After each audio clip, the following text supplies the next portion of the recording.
The engagement party was in full swing when Patricia Vance raised her glass to introduce her daughter. And this is Isabella, our housekeeper. She's marrying up. Bless her. Isabella Vance didn't flinch. She'd been introduced as the help at every family event for years. Oh, Patricia. So charitable to keep her employed, despite her limitations. A ripple of stifled laughter moved through the guests, though some averted their eyes. Just let her have her script tonight. It's not worth the scene. Anthony's jaw tightened, but he said nothing. He knew why she let the lie stand. Then the doorbell rang, a sharp chime that cut through Patricia's monologue. Patricia paused mid-sentence, her champagne glass freezing near her mouth. The guests turned toward the foyer. None of them knew the visitor was about to dismantle every fiction in that room. But Isabella Vance was no housekeeper. She was vice president of operations at a logistics firm worth $1.2 billion. Her mother, Patricia, had decided years ago that Isabella's refusal to become a doctor made her a failure, so she told everyone Isabella cleaned houses. She never asked what I actually did. Not once in 5 years. What Patricia didn't know, Anthony's family business was days away from finalizing a major acquisition with Isabella's company. The CEO herself was on the guest list. Now, as the guests shifted toward the door, Patricia smoothed her dress and walked to the entrance, expecting a latecomer relative. She opened the door to find a woman in a sharp, dark suit, holding a leather binder, her expression cool and professional. Across the room, Isabella's champagne paused mid-lift. She knew that binder. She knew that face. Oh, you must be one of Anthony's business contacts. I'm Patricia Vance, Isabella's mother. She can fetch you a drink. Patricia had no idea she was speaking to Catherine Moreau, the CEO she'd dismissed as a mere business associate. The first crack in Patricia's elaborate fiction had just arrived. Actually, I'm here to see my Vice President of Operations, Isabella Vance. Patricia blinked. The words vice president slid off her like water off polished stone. Vice President? Oh, you must mean someone else. Isabella is our housekeeper. I assure you, there's no mistake. Isabella Vance has been my VP for 3 years. Nearby, Aunt Clara's head swiveled toward the exchange like a bird sensing a worm. Who is Vice President? Did she just say Isabella? Catherine, how lovely to see you. Let's step into the study for a moment. Patricia watched them go, her mind refusing to reconcile the words vice president with the daughter she'd dismissed as a failure. But a few nearby guests had heard the exchange. Whispers began to bloom like mold in the quiet corners of the party. The evening was no longer Patricia's to control, though she didn't know it yet. Your strategic framework closed this deal. Richard signed an hour ago. Finally, she had earned this 100 times over, and Patricia never knew. While Isabella and Catherine spoke softly in the study, Patricia resumed her performance with fresh determination. She's been with us since she was young. Very loyal. A housekeeper. Yes. But the word vice president had already begun to burrow into the party like a slow-acting poison. Richard should be waiting in the foyer. He brought the final documents. Richard Harrison walked through the front door, leather binder in hand, and shook Isabella's hand with a quiet nod. Let's step into the study. Richard will want to review the terms. The signed letter of intent was now inside the house. Across the room, Patricia felt the shift in the air but couldn't name it. Why is that woman calling you Vice President? What kind of game are you playing, Isabella? No game, Mother. You just never asked what I actually do for a living. Not once. Patricia's champagne glass trembled in her hand, wine sloshing over the rim onto the polished floor. Anthony tapped his glass with a silver spoon, the high-pitched ring cutting through the chatter and gossip like a blade. My father would like to propose a toast. The room stilled instantly. All 60 guests turned their heads toward Richard Harrison. Patricia's grip on her champagne flute tightened until her knuckles bleached white. Catherine and Richard exchanged a quick glance, a silent agreement that the moment had come to reveal the truth. Let them wonder. I'm done hiding who I am from this family. Richard Harrison cleared his throat. The entire room held its breath, waiting for his next words. This merger is a monumental step for my family's firm and for the future of our partnership. But none of this would be possible without the brilliant Vice President of Operations at Vance Logistics. A wave of realization rippled across the room as 60 heads swiveled toward Isabella. Patricia's champagne glass tilted, a thin stream of wine trickling down her wrist. Catherine gave Isabella a single, approving nod, a quiet endorsement from the only person in the room whose respect truly mattered. That can't be. Isabella, the housekeeper? Isabella Vance. This woman not only closed the deal, she built the strategy from the ground up. Patricia's mouth parted, but no sound came out. The room no longer saw a housekeeper. Here it is. After 5 years, let them see the truth. The truth hung in the air like a struck bell, undeniable, irrevocable. Patricia Vance was the last to understand. This is absurd. There's been a misunderstanding. My daughter is not a vice president.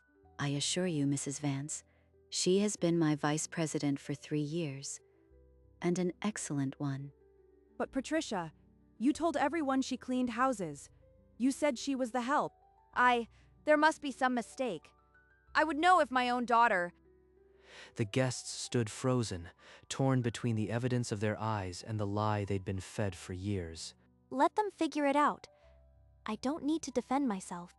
There is no mistake. I hired her myself. She's one of the sharpest executives in the industry. Patricia's lips moved, but the words wouldn't form. The room was no longer hers. Did you know about this? Did anyone know? The shattered champagne flute on the floor mirrored the wreckage of Patricia's carefully constructed fiction. Isabella, if you're free, let's step into the study to finalize the details. Isabella nodded, her fingers closing around the leather binder as Catherine extended it toward her. Your copy. You've earned this. This is not about revenge. It's about moving on. The guests parted instinctively as Isabella walked toward the study, a new gravity in her stride. Patricia stood alone, the space around her widening as guests drifted away from her, avoiding her eyes. Anthony caught Isabella's hand before she passed, a quick squeeze of support, no words needed. Richard held the study door open. Isabella walked through without a backward glance. Behind her, only an abandoned champagne glass and a crumpled napkin marked where Patricia had once held court. Isabella stood between two worlds, the party that had underestimated her and the study where her future was waiting. In the study, the air was thick with leather and ink, the scent of real business, not housekeeping. I've reviewed the final terms. Your insights on the distribution network were invaluable. The supply chain integration was the key. It will save us millions within the first quarter. Isabella's pen traced her name across the signature line with the precision of a woman who had waited years for this moment. Outside the study, the party had shifted. Guests clustered in groups, their voices sharp and speculative. Anthony found Patricia alone near the window, her champagne glass empty and forgotten on the sill. You spent years lying about her. Why? She's extraordinary. In the study, Isabella set down the pen. The deal was done. I don't need her apology. I need her to watch. When she opened the study door, the party would see not the help, but the woman who had just rewritten the family legacy. Isabella and Richard stepped back into the party, the deal complete, the air shifting around them like a current. Guests flocked to Isabella's side, their earlier condescension replaced by eager admiration. Of course, I always told her she could be anything. I'm so proud. But Patricia, you told us she cleaned houses? Every year at Christmas, you said the same thing. The silence that followed was more devastating than any accusation. It's time. Isabella watched her mother's final attempt crumble. A flicker of sadness crossed her face, not satisfaction. Catherine, standing near the fireplace, gave Isabella a measured nod, approval from a woman who wasted no words. Anthony moved to Isabella's side, his arms slipping around her waist, a silent statement of unity.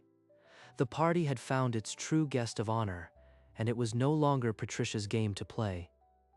Isabella raised her own glass, a quiet gesture that silenced the room more effectively than any shout. Thank you all for being here tonight. I know some of you are still processing what you've learned. A few guests shifted uncomfortably, but Isabella's voice remained steady, each word deliberately chosen. This merger between Harrison Enterprises and Vance Logistics is only the beginning. I'm proud to have played a role.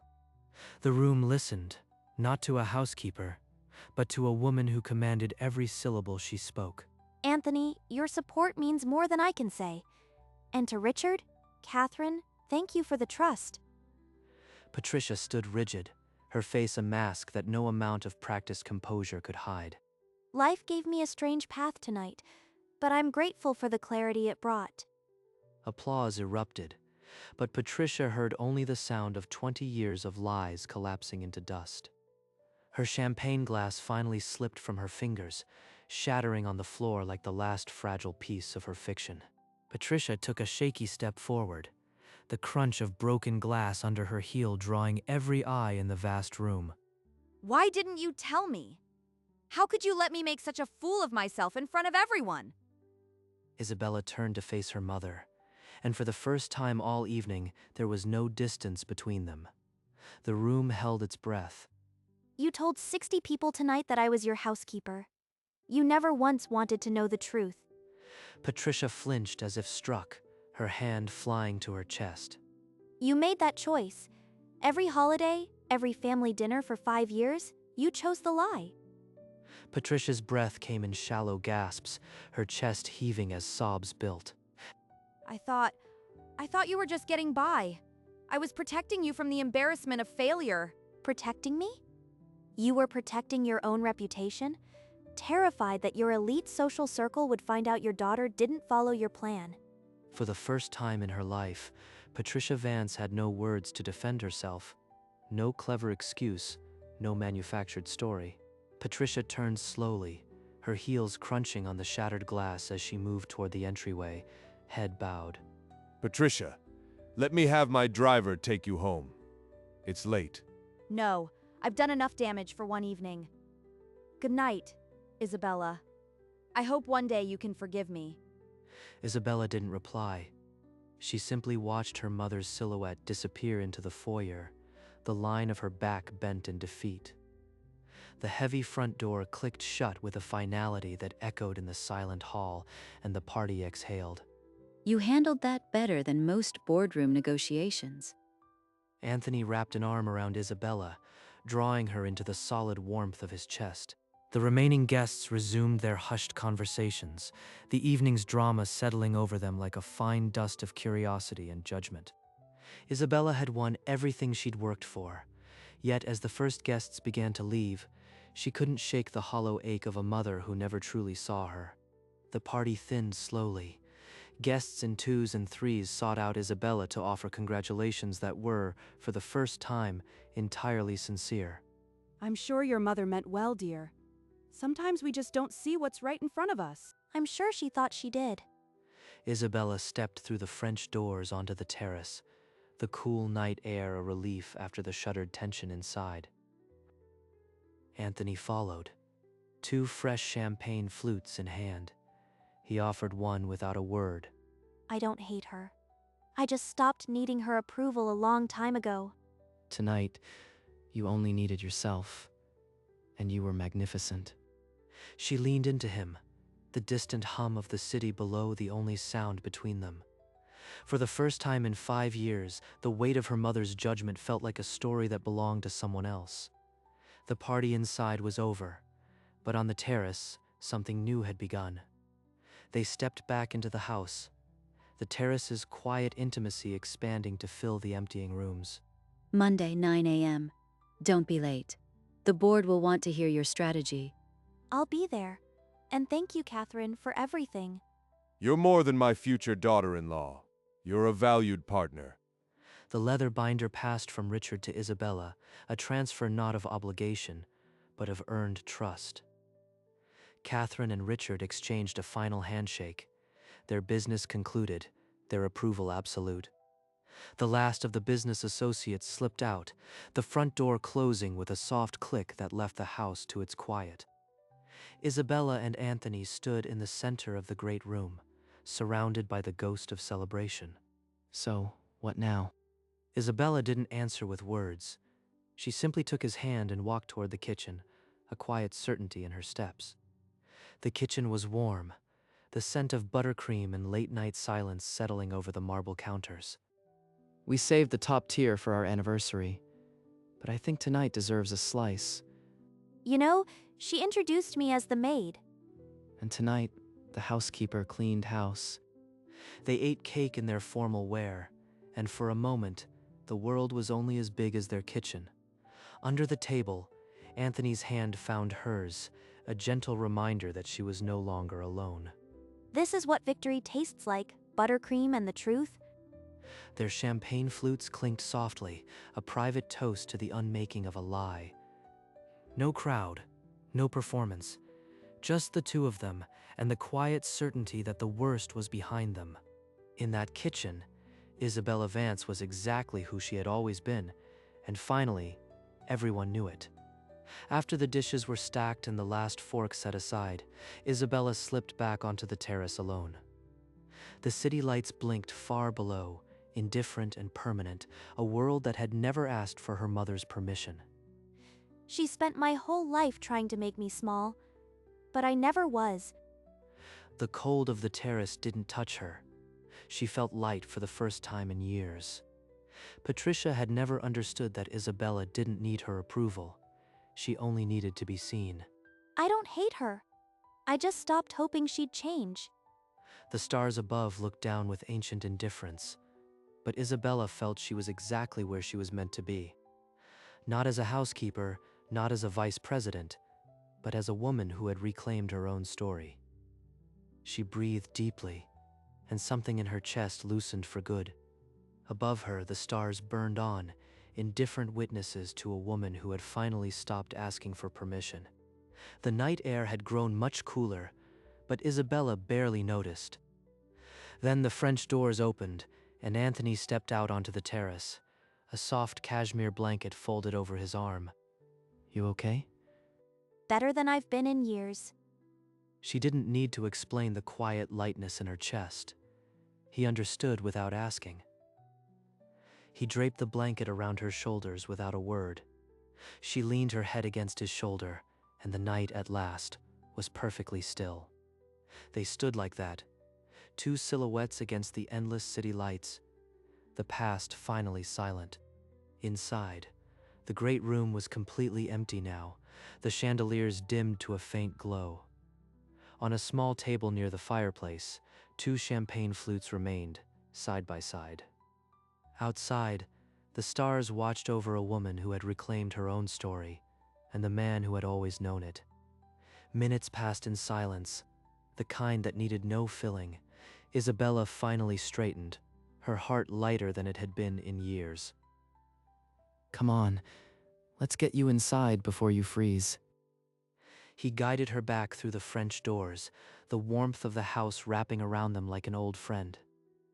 The great room was silent, the chandeliers now barely glowing, the remnants of the party like scattered memories. Isabella paused by the table, her engagement ring catching the last of the light as she idly touched the stem of a glass. This night wasn't about revenge. It was about finally being seen.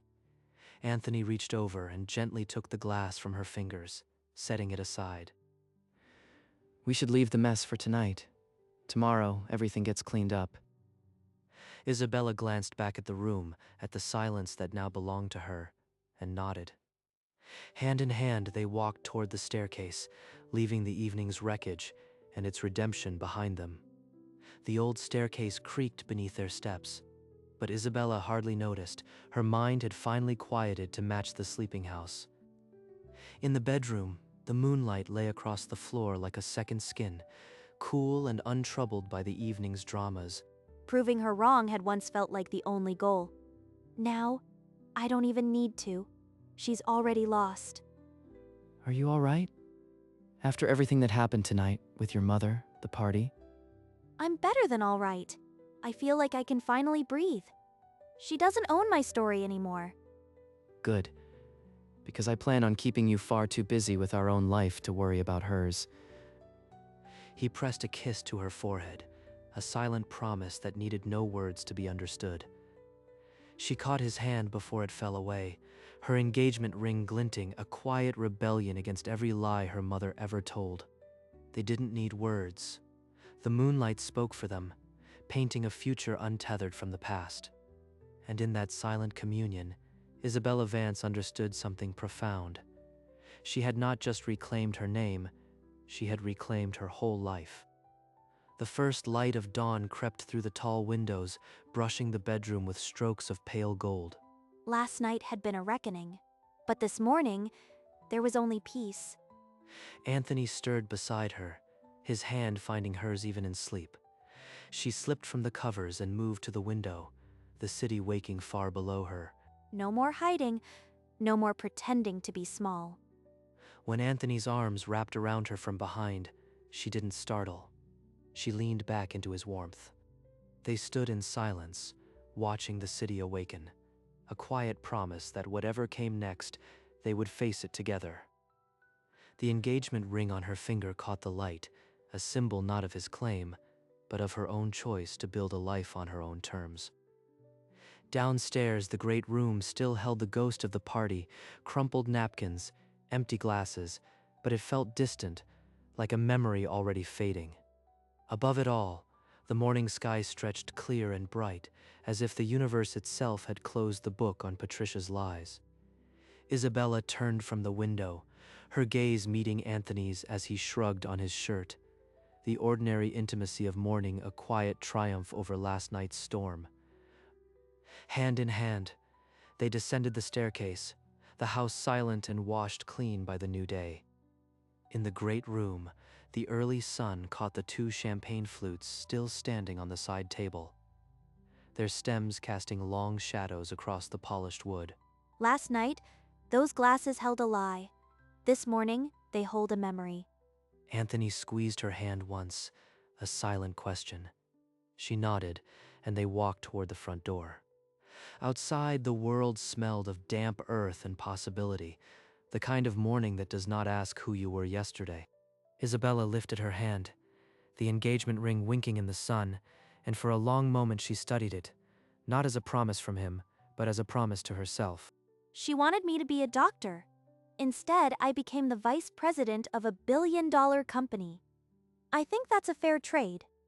They laughed together, the sound clean and unburdened, and then they simply stood there, watching the morning grow old around them. The house behind them, the lies within it already fading. Isabella Vance walked forward into a day that, for the first time in years, belonged entirely to her.